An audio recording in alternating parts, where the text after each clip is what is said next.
against hate and to continue to pursue the goodness of MLK Church and the community of Springfield. For me, unfortunately, this is like deja vu all over again. 2008, after the election of then Senator Barack Obama, a dear friend, family friend for many, many years, Bishop Brian Robinson, Macedonia Church went up in flames. And we worked very closely with Bishop Robinson to make sure that we sent the message that hate will not prevail, and we will help you rebuild, which we did. Fast forward, unfortunately, MLK Church has gone through a difficult time of a despicable individual who wanted to spread hate. But is that going to keep MLK Church down? No, it's not. No, it's not. They're going to get even stronger as we continue to rebuild. And I want to thank my Chief Development Officer, Tim Sheehan, and his staff, Tina Quagliano Sullivan is here, and Kathy Bono, for their expertise on this award, major award we're making MLK Church, because they had to navigate the federal rules and regulations, separation of church and state, the historic content of this building and what it means to our community, and also how the monies as a continued outreach for their kitchen area, the basement area, youth development, underserved population of MLK does, and we've been able to traverse through those hurdles. So today, I'm proud to announce, as we did with Macedonia Church some 15 years ago, $500,000, $500,000 of ARPA funding is going to come to Martin Luther King Church, help them rebuild, continue to rebuild, and send the message out there of hope, goodness, wisdom, and spiritual leadership to the community of City of Springfield. We're also going to be able to help them out as we move forward, issuing an ask and a challenge to our business community and philanthropic community. You have rallied to these causes many times. I need you once again to rally to this cause, because there's still funding needed for MLK Church. And I ask of each and every one of you out there in the community, no donation is too small or too large. But as we did with Macedonia Church, we must do and will do with MLK Church moving forward. So again, I know some individuals, some businesses and philanthropic organizations have stepped up, but we need more. Because we have to send a resounding message that hate crimes will not be tolerated here in the city of Springfield. The goodness will prevail, and MLK leads that charge. Thank you. With that, I'm going to bring up Chief Development Officer Tim Sheehan, and he'll explain a little bit more on the nuts and bolts, and then we're going to close with Reverend Dr. Carolyn Curry-Avery and what this means for MLK Church. And I thank the congregation, many that are here, that have hung in through thick or thin.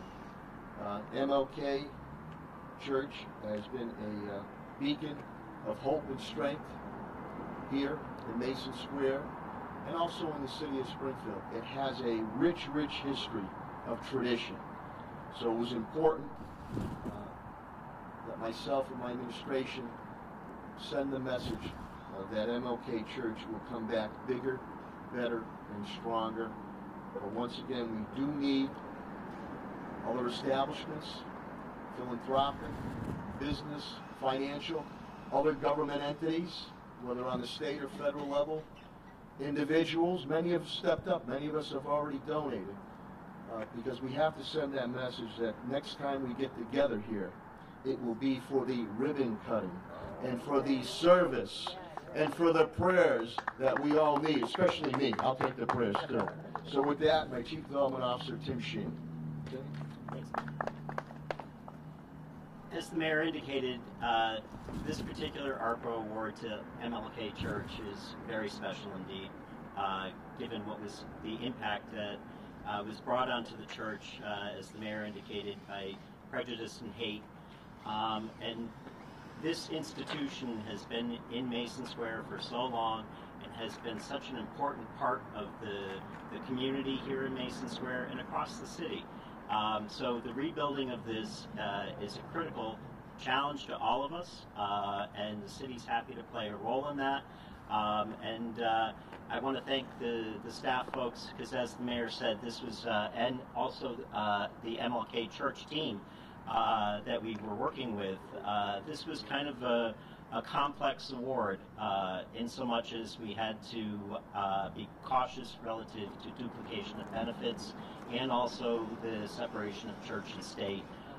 We were effectively able to do that, and it's great to be here today. And as the mayor indicated, we look forward to the rebuilding effort.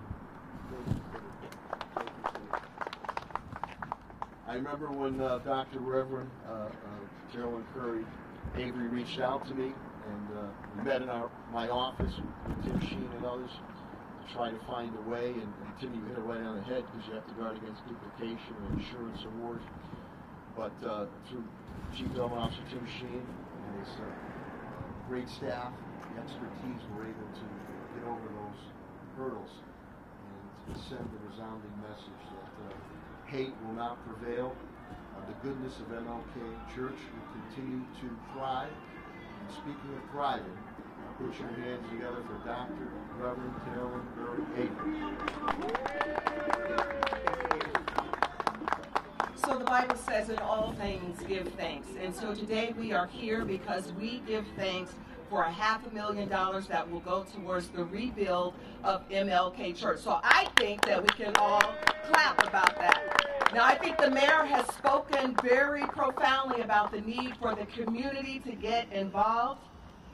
We still need $1 million, not $500,000. We need $1 million to rebuild this church. So I want to thank the community for what you've already done. And I want to ask the community to please, please, please help us to rebuild the church. We have community in our name for a reason. We are rebuilding this church because we want to focus on mental health. We want to focus on recovery programs. We want to focus on educational programs. We cannot do it if the church is not built. So please, please, please, it doesn't take very much other than to go to MLKChurchMA.org, make a donation, even if it's $5, because it will help us to rebuild this church. So again, we thank God, we thank the mayor, we thank the mayor's office, because it was an effort to get through that application process. But we did, and we're very grateful for them working with us, and we're always grateful to the community.